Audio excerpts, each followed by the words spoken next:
The Hall of Elders stood at the center of the Galactic Council's capital world. It was old.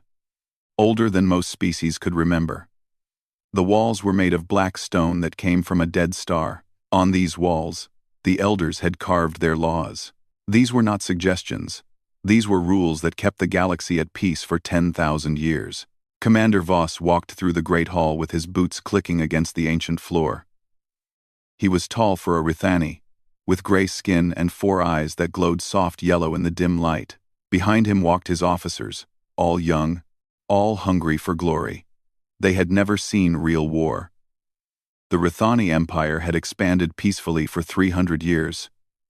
But Voss wanted more. He wanted his name written in history. He stopped before the oldest wall. The carvings here were deeper than anywhere else. They had been cut into the stone with great care and great fear. Voss read the words slowly. Regarding the species known as humans, he read aloud. Never confront them. Never threaten them. Never give them reason to remember you. Let them be. His officers laughed nervously. Voss smiled and shook his head. This is what our ancestors feared, he said. These soft creatures, from a small planet. Elder Mira stepped from the shadows. She was old, even by Rithani standards. Her skin had turned almost white with age.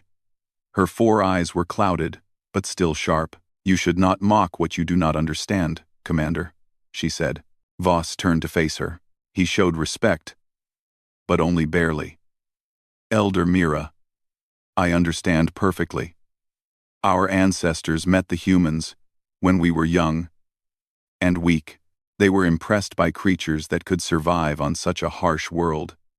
But we have grown strong. We have conquered 1,000 systems. The humans have only a few dozen colonies. Mira walked closer. Her old bones made soft sounds as she moved. You count their ships and their worlds. You measure their weapons and their soldiers. But you do not see what makes them dangerous. Then tell me, Voss said, what makes them so special? Mira looked at the ancient warning carved in stone. They do not stop, she said simply. Other species fight until the cost is too high. Then they surrender. They make peace. They move on. Humans are not like this. When you hurt them, they do not forget. When you push them, they do not bend. They break or they win. There is nothing in between. Voss laughed. It was not a kind laugh. Stories to scare children. I have studied the humans. They are emotional. They are divided. They fight among themselves more than they fight others. They are weak. They fight among themselves because they have no one else to fight, Mira said. Give them an enemy, and watch what happens. Voss waved his hand to dismiss her words. I did not come here for old stories. I came to inform the Council of my plans. The human colony on Kepler 7 sits on the edge of Rithani space. It has resources we need. I will take it. It's not this sitting. When one. To Colorpon, Mira's clouded eyes went wide. You cannot. The law forbids it. The law is 10,000 years old. Times have changed. We have changed. The Council will support me. They are tired of being afraid of ghosts. Far across the galaxy, on a world called Kepler 7, Captain Yuna stood on a hill and watched the sunset. The sky turned orange and pink. The wind moved through the tall grass that covered the plains. It was beautiful here. That was why she had requested this posting. Kepler 7 was a small colony. Only 50,000 humans lived here. They were farmers. Mostly. Scientists studying the local plants and animals. Families who wanted quiet lives away from the busy core worlds.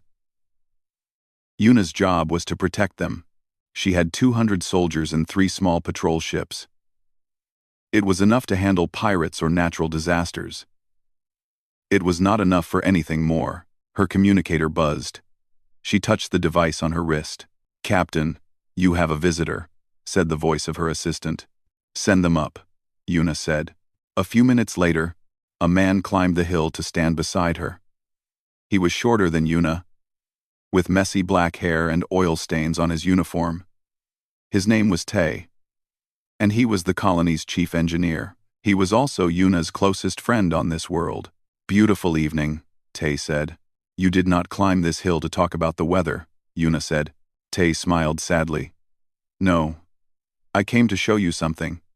He held up a tablet. On the screen was a message marked with official military codes. Long-range sensors picked this up an hour ago. 3 Rithani warships. They are heading directly for Kepler-7. Yuna took the tablet. Her face did not change as she read the details. 3 heavy cruisers. Enough firepower to turn the colony to ash. How long? She asked. 4 days, Tay said. Maybe 5. If they are being careful. Yuna handed back the tablet. She looked at the sunset again. The colors were fading now. Night was coming. Have you sent word to Earth Command? She asked. Yes. But you know how far we are. Even if they send help immediately, it will take weeks to reach us. Yuna nodded slowly. She had known this when she took the posting. Kepler-7 was alone. Whatever happened here, they would have to face it themselves. The Rithani have never attacked a human colony, Tay said. Not once in 300 years of contact. Why now? Someone finally forgot why they were afraid, Yuna said quietly. Tay looked at her. What do we do? Yuna turned away from the fading sunset. Her eyes were hard now. Cold. The eyes of a soldier who had made her decision. We remind them. She began walking down the hill toward the colony. Tay hurried to follow her. Our ships cannot fight their cruisers, he said. We do not have enough soldiers. We do not have heavy weapons. Then we will not fight them directly, Yuna said. Begin evacuation procedures. Move everyone underground. Everything valuable, everything important, hide it. And Tay? Yes? Start working on the tunnels. The old mining tunnels that run under the mountains. I want them expanded. I want hidden rooms. I want escape routes. I want them ready in 3 days. Tay's eyes went wide. That is impossible. Yuna stopped and looked at him. Humans have always done impossible things. That is why they made laws about us. In the Hall of Elders, far across the stars, Elder Mira stood alone before the ancient warning. She traced the carved words with her old fingers. They will learn, she whispered to herself. They always learn, but always too late. She turned and walked slowly into the shadows. Above her, the ancient words gleamed in the dim light. Never confront them. Voss had made his choice. Now the universe would show him why that law existed. The Rithani warships dropped out of faster-than-light travel on the 4th day. They appeared in the sky above Kepler-7 like 3 dark moons. Each ship was 2 kilometers long. Their hulls were covered with weapons that could burn cities to glass. Commander Voss stood on the bridge of the lead ship, the Eternal Conquest, and smiled. Begin scanning, he ordered. Show me what we face. His officers worked their stations. Data filled the screens around them. Voss read the information with growing satisfaction. 3 patrol ships, one officer reported. Old models, light weapons. No threat to our shields. Ground forces, Voss asked. Approximately 200 soldiers. Basic equipment, no heavy armor. No artillery, Voss laughed. This is the species we were told to fear. They have not even called for help. They are like prey animals frozen in the light. He did not know that Yuna had sent her distress signal days ago. He did not know that help was coming, though it was still far away. He only saw what was in front of him. A weak colony. Poorly defended. Waiting to be taken. Open communications, Voss ordered. Let them hear my voice. On the surface below, Yuna stood in the command center beneath the colony's main building. The room was filled with screens and equipment. Around her, her officers worked quickly, giving orders, moving information. The evacuation was almost complete. 48,000 civilians were now deep in the mountain tunnels. The remaining 2,000 were soldiers, volunteers, and those too stubborn to leave. Tay stood beside her, his tablet in his hands. They are hailing us, he said. Put it through, Yuna said. Voss's face appeared on the main screen. He was smiling, confident, pleased with himself. "Humans of Kepler 7, he said. "I am Commander Voss of the Rithani Empire. Your colony now belongs to us. You have 1 hour to surrender. Leave your weapons. Leave your buildings. Walk into the open where my soldiers can collect you. Do this, and you will not be harmed. Resist, and I will demonstrate why we rule 1,000 worlds." The transmission ended. The screen went dark. Yuna's officers looked at her. They were scared, but they were trying to hide it. They trusted their captain. They needed her to tell them what to do. "Captain," said one young lieutenant, "what is our response?" Yuna thought for a moment. Then she turned to her communications officer. "Send the following message. Use the old Earth languages. All of them. Make sure they cannot translate it easily." She cleared her throat and spoke slowly and clearly. "We do not surrender. We do not forget. We do not forgive. Come and take our home if you think you can hold it." On the Eternal Conquest, Voss received the translation several minutes later. His smile faded. "What does this mean?" he asked his language expert. The expert was an older Rithani with many years of experience studying alien cultures. His face was troubled. "Commander, these words, they are not a bluff. They are not fear speaking. This is a promise." "A promise of what? I do not know. But Commander, may I suggest?" "You may not." Voss snapped. "Launch the assault. Standard formation. Ground troops first. Air support second. I want that colony secured before the sun sets." The assault began 1 hour later. Rithani dropships fell from the warships like rain. Each ship carried 50 soldiers. The soldiers were well-trained, well-equipped, and confident. They had conquered dozens of worlds. This would be no different. The dropships landed on the plains surrounding the colony. The soldiers formed up in perfect lines. They marched toward the buildings with their weapons ready. The streets were empty. The buildings were dark. Not a single human was in sight. "They have fled," reported the ground commander. "Cowards. Find them," Voss ordered from orbit. "Check every building, every basement, every hole in the ground." The soldiers spread out. They searched the buildings one by one. They found food still warm on tables. They found beds that had been slept in recently. They found toys and books and photographs. But they found no humans. Then they found the tunnel entrances. "Commander," the ground leader reported. "They have gone underground. There is a network of tunnels beneath the mountains. Very extensive. We estimate it goes down several kilometers." Voss frowned. "Then go after them. Flush them out." "Sir, the tunnels are narrow. We cannot use our heavy weapons. We would have to fight them in tight spaces where our numbers mean nothing. Then seal the tunnels. Collapse them. Bury them alive." There was a pause. "Sir, the tunnels are carved through solid rock. Our explosives cannot reach them.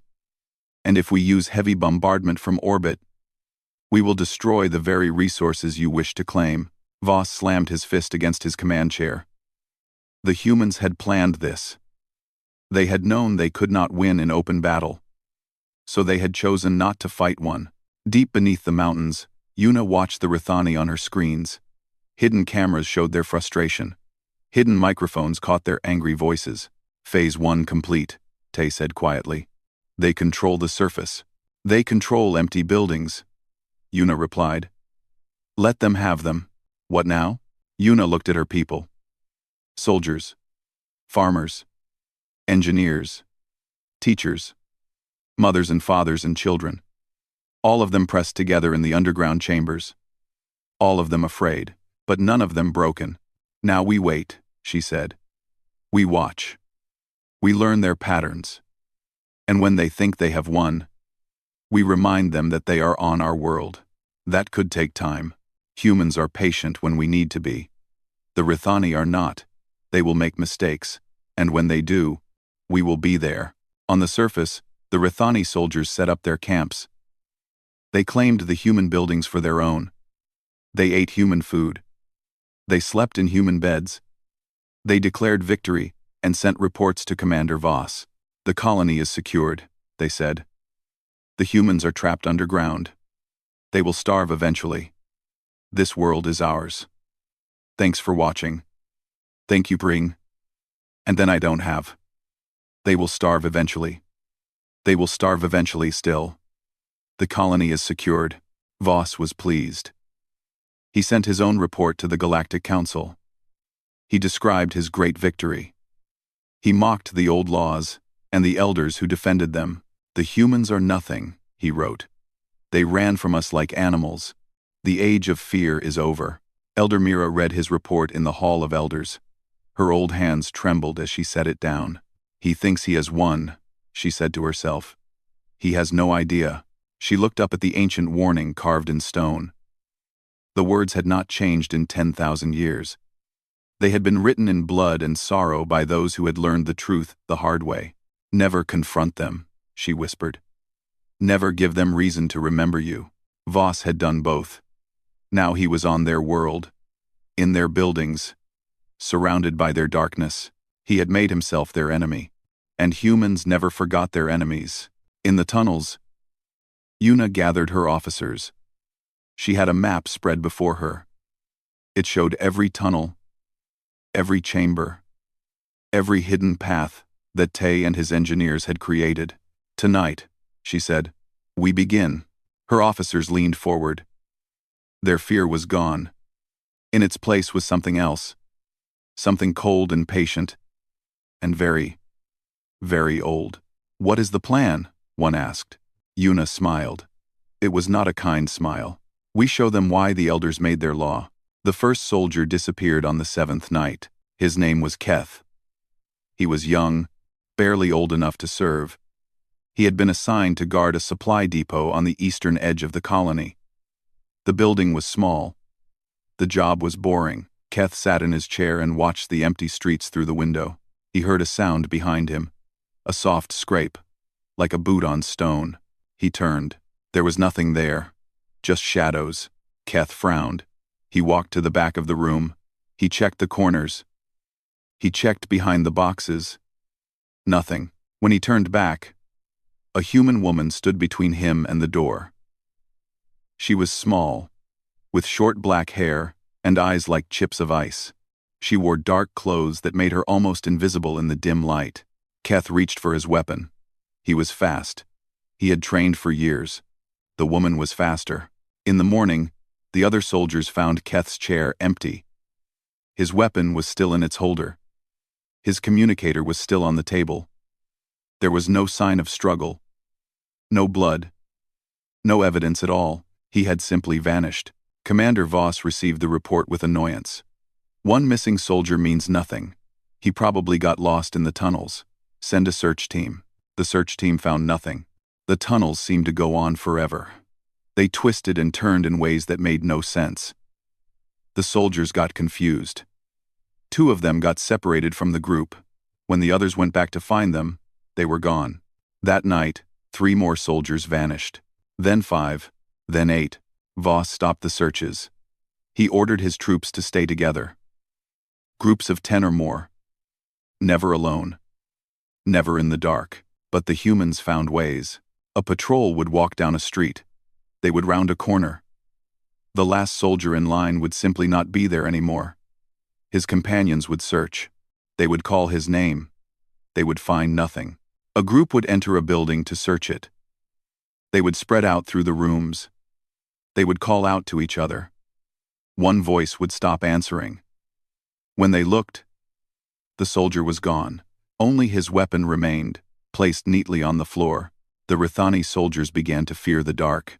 This is impossible, one officer complained to Voss. We have sensors. We have cameras. We should be able to see them coming. Then why do you not see them? Voss demanded. The officer had no answer. Deep in the tunnels, Yuna reviewed the night's work. Her soldiers had brought back valuable supplies. Weapons, ammunition, food, communicators. They had also brought information. Every mission taught them more about the enemy, how they thought, how they moved, what they feared. 23 missing now, Tay reported. Their morale is breaking. Not fast enough, Yuna said. We need to push harder. If we push too hard, they will respond with force. They have orbital weapons. They could burn the mountains. They will not, Yuna said. They want this world intact. They want its resources. If they destroy the colony, they destroy everything they came for. You are betting many lives on that. Yuna looked at him. Her eyes were tired but determined. I am betting on their greed.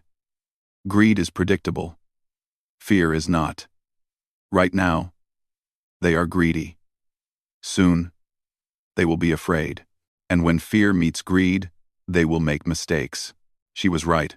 On the 12th night, Voss made his first big mistake. He ordered his soldiers to flood one of the main tunnel entrances with gas. It was not deadly gas. Just something to make the humans sleep. He wanted to capture some of them. He wanted to interrogate them. He wanted to understand how they were doing this. The gas filled the tunnels. The Rithani soldiers waited with their masks on, ready to collect unconscious humans. They found nothing. The tunnels were empty. The humans had already moved to different sections. They had known the gas was coming. How? Voss screamed. How do they know everything? The answer was simple. Though Voss never found it. Tay had built listening devices into every building. Tiny machines hidden in walls and floors and ceilings. The humans heard every order, every plan, every whispered conversation. The next night, Yuna struck back for the gas attack. A Rithani officer named Drell was sleeping in what had been a human school. He had claimed the principal's office for himself. It was comfortable. It felt safe. He woke to find a human sitting in the chair across from his bed. It was a man this time, older, with gray at his temples. He held a small device in his hands. Drell reached for his weapon.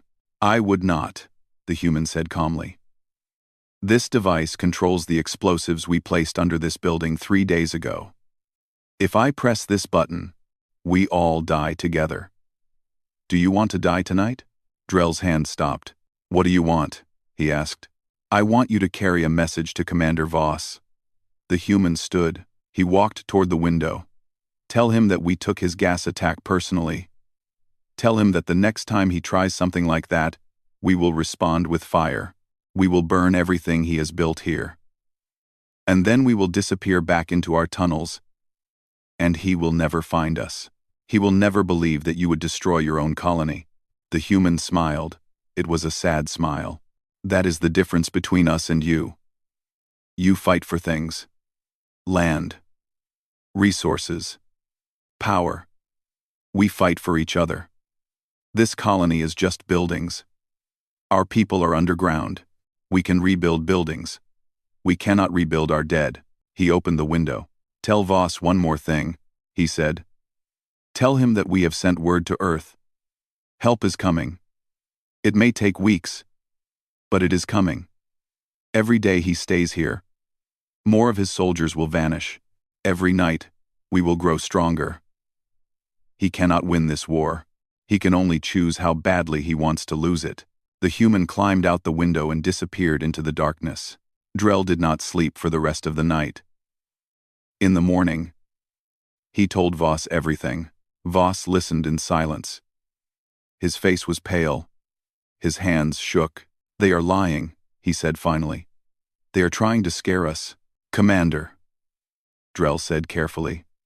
I saw his eyes. He was not lying. He was telling me the truth, because he knows we cannot stop them. Voss turned away. He looked out the window at the colony below. His soldiers patrolled the streets in tight groups. They jumped at shadows. They fired at sounds. They were breaking. What have I done? He whispered. Elder Mira's words echoed in his memory. They do not stop. They break or they win. There is nothing in between. He had thought he understood those words. He had thought they were just old fears dressed up as wisdom. Now he understood. The humans were not trying to defeat his army. They were trying to exhaust it, break its spirit, make his soldiers so afraid that they could not function. And it was working. Sir, another officer reported. We have received a signal. Long-range sensors have detected ships approaching. Human ships, many of them. Voss closed his eyes. The help was coming. And he was trapped on a world where the very darkness had teeth. What do we do? Drell asked. Voss did not answer. For the first time in his long career, he did not know. In the tunnels below, Una received the same sensor data. She smiled and turned to Tay. Admiral Day, she said. Right on time. Will he reach us before the Rithani can escape? Una's smile grew wider. He does not need to. The Rithani are not going anywhere. They are too proud to run, and too afraid to stay. Then what happens now? Una looked up at the stone ceiling above her. Somewhere up there, thousands of Rithani soldiers waited in fear. Now, she said, we show them what happens when you ignore the elders. The human fleet arrived on the 21st day. Admiral Day stood on the bridge of the carrier unbroken. She was 60 years old, with silver hair cut short, and a face marked by decades of service. She had fought in 3 wars. She had buried too many friends. She had hoped to never fight again. But when the call came from Kepler 7, she answered. Status report, she said calmly. Her tactical officer pulled up the display. 3 Rithani heavy cruisers in orbit. Approximately 8,000 ground troops on the surface. The colony appears intact. Underground signatures suggest our people are still alive in the tunnel network. Day nodded slowly. And Captain Una? Still transmitting. She reports 47 casualties over 3 weeks. The Rithani have lost over 300. 2. The bridge went quiet. Everyone understood what those numbers meant. The humans had been outnumbered 40-1. They had no heavy weapons, no warships, no support. And they had made the Rithani bleed. Open a channel to the Rithani flagship, Day ordered. Let them see us. Commander Voss stood on his bridge and watched the human fleet appear on his screens. He counted the ships with growing horror. 12 carriers, 30 cruisers, over 100 smaller escort vessels, enough firepower to burn his 3 ships to ash in minutes. Commander, his officer said, they are hailing us. Voss straightened his uniform. He tried to look calm. Put them through. Admiral Day's face appeared on his screen. She looked at him the way a teacher looks at a child who has made a very bad choice. Commander Voss, she said. I am Admiral Day of the Earth Defense Force. You have attacked a human colony. You have killed human citizens. You have violated laws that have kept peace in this galaxy for 10,000 years. Voss found his voice. Admiral, you must understand. This was not an act of war. This was simply a territorial dispute. We can negotiate. Negotiate? Day's voice was ice. You came to our world with warships. You drove our people underground. You hunted them in the dark for 3 weeks. And now you want to negotiate? I was following orders from the Galactic Council. You were following your own pride. Day leaned forward. I have read your reports, Commander. I know you mocked the old laws. I know you called our species weak. I know you thought you could take what you wanted because you had bigger ships. She paused. Her eyes hardened. Let me show you what you missed. The tactical display changed. It now showed the human fleet in detail. Day began pointing out ships one by one. This carrier, the Unbroken, served at the Battle of New Tokyo. 7 enemy ships destroyed, 0 losses. This cruiser, the Remembrance, led the defense of the Proxima colonies. Her captain died on the bridge, but her crew fought on for 6 more hours. They won. She continued naming ships. Each one had a history. Each one had stories of sacrifice, determination, victory against impossible odds. You see weapons and armor, Day said. You count ships and soldiers. But that is not what makes us dangerous, Commander. What makes us dangerous is that we do not quit. We do not surrender. We do not forget. Voss said nothing. His officers had gone pale. Now, Day said, you have a choice. You can leave this system. Take your ships, take your soldiers, and go. Tell the Galactic Council what happened here. Tell them the law exists for a reason. And if I refuse? Day smiled. It was not a friendly smile. Then I will demonstrate why the elders were afraid of us. And Commander, I promise you, you will not enjoy the lesson. On the surface below, the Rithani soldiers watched the sky. They had seen the human ships arrive. They knew what it meant. Some of them threw down their weapons and waited. Others tried to reach the dropships. Others simply sat and stared at nothing. Yuna climbed out of the tunnel entrance for the first time in 3 weeks. The sunlight hurt her eyes. The fresh air felt strange after so long underground. Tay walked beside her, blinking and stumbling. It is over, he said. They will leave. Maybe, Yuna said. That depends on Commander Voss. They walked through the colony streets. Rithani soldiers watched them pass. None of them moved. None of them spoke. They had been taught to fear humans as children. Those lessons had seemed silly. Now they understood. Yuna stopped in front of a group of soldiers who had gathered near a dropship. They were young, scared. Some of them were barely adults. You should go home, she said quietly. Tell your families what you saw here. Tell them that humans are not your enemy. We did not want this war. We did not start it. But we finished it. One young soldier looked at her. His 4 eyes were wet with tears. We were told you were weak. We were told the old laws were just superstition. The old laws were written by those who learned the truth the hard way, Yuna said. Now you have learned it too. Do not forget. In orbit, Commander Voss made his decision. Signal the fleet, he said, his voice hollow. We are withdrawing. His officers rushed to obey. The Rithani warships powered up their engines. Dropships rose from the surface, carrying the survivors. Within hours, the occupation force was back aboard the cruisers. Voss looked at Kepler-7 one last time. A small world. A minor colony. It should have been an easy victory. Instead, it had become his greatest defeat. Commander, his communications officer said, Admiral Day is requesting a final transmission. Voss closed his eyes. Put her through. Day's face appeared again. She looked tired but satisfied. Commander Voss, I want you to remember something. We had the power to destroy your fleet. We chose not to. We had the chance to kill your soldiers on the ground. We chose not to. We took prisoners instead. We will return them. Why? Voss asked. We attacked you. We hurt your people. Why show mercy? Day considered the question.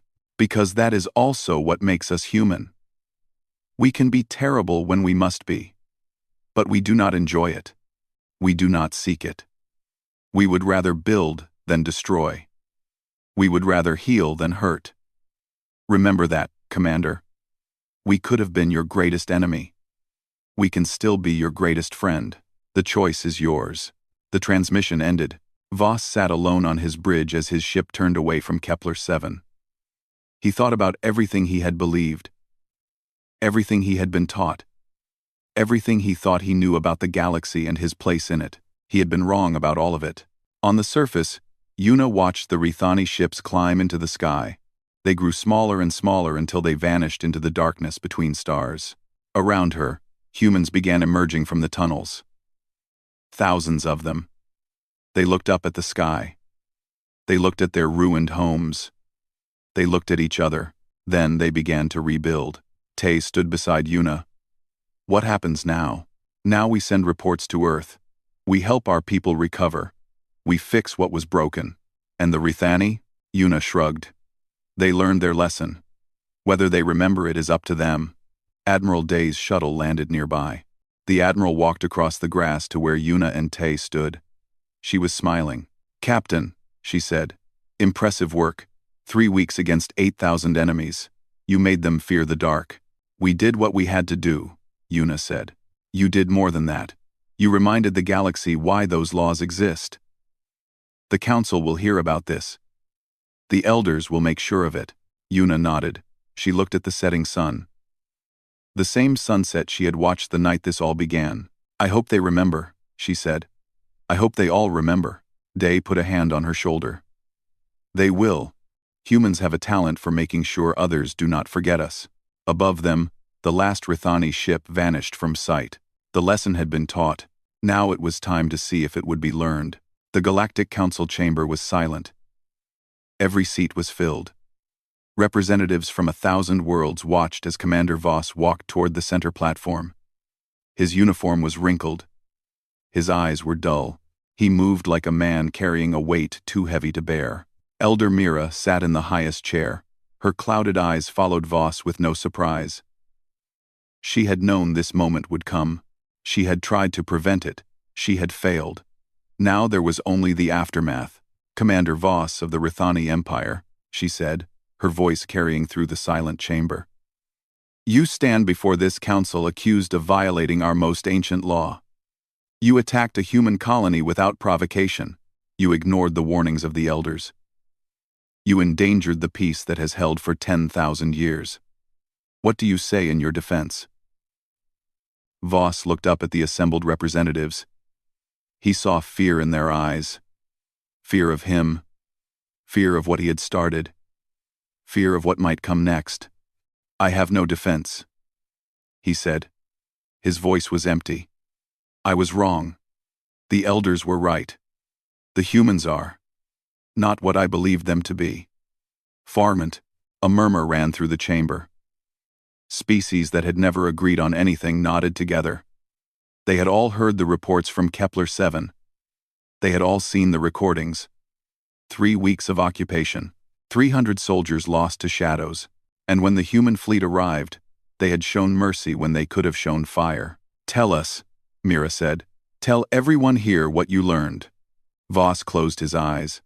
The memories were still fresh, still painful. "I learned that humans do not think like us.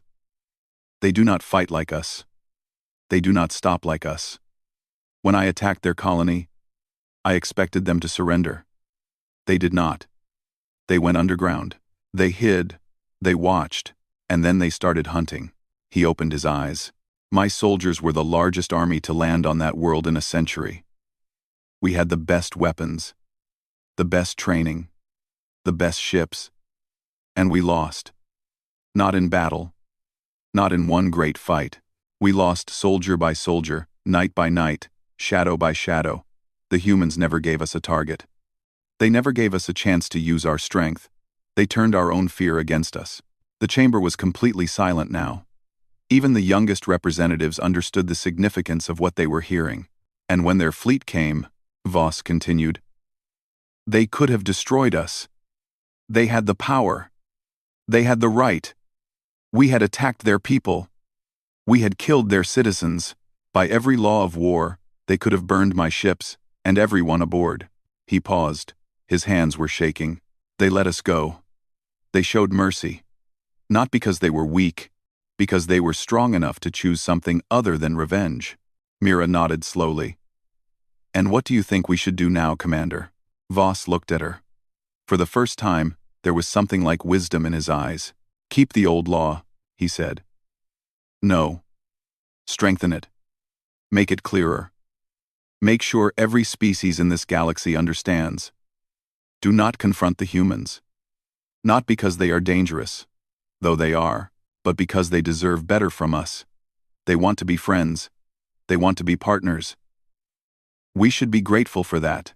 We should not waste it." Elder Mira rose from her seat. She was old and weak, but in that moment, she seemed to fill the entire chamber. "The Council will take your words under consideration. You will return to Rithani space. You will tell your people what happened. You will make sure they understand." "I will," Voss said. "I will spend the rest of my life making sure they understand." He turned and walked away. His footsteps echoed in the silent chamber long after he was gone. 1 week later, the Council announced its decision. The old law remained, but now there was a second carving on the ancient wall, placed directly below the first. The first carving said, "Regarding the species known as humans, never confront them, never threaten them, never give them reason to remember you. Let them be." The second carving said, "To those who ignored this warning, we told you so. Learn from their mistake." Elder Mira stood before the new carving. Her old fingers traced the words, just as they had traced the first warning so many times before. "Will it be enough?" asked a young representative who had stopped beside her. For some, Mira said. For others, it never is. There will always be those who think they are special, who think the old rules do not apply to them, who think they can succeed where others failed.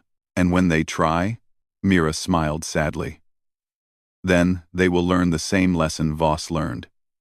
And we will carve new warnings. And the cycle will continue. On Kepler 7, life was returning to normal. The buildings were being repaired. The fields were being replanted. The tunnels that had saved them were being sealed, preserved as monuments to what had happened there. Captain Yuna stood on her favorite hill, watching the sunset. It was even more beautiful than she remembered. The colors seemed brighter. The air seemed sweeter. Everything seemed more precious after coming so close to losing it all. Tay climbed the hill to stand beside her. He looked healthier now. The dark circles under his eyes were fading. The tension in his shoulders was easing. The last transport left today, he said. Everyone who wants to leave has left. Everyone who wants to stay is staying. How many are staying? Yuna asked. Most of them. This is their home. They built it.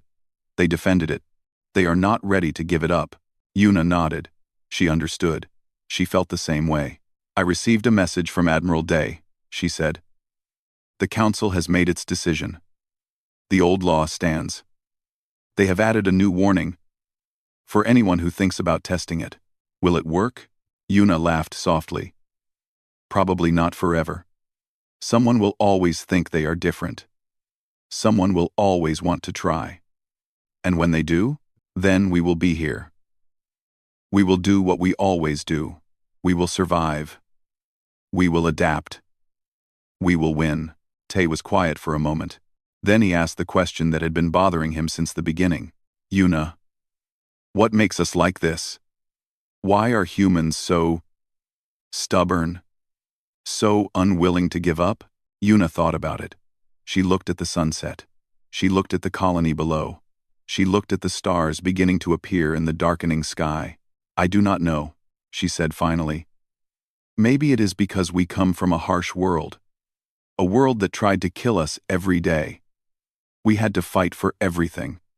Food, water, shelter, safety. Nothing was given to us. Everything had to be earned.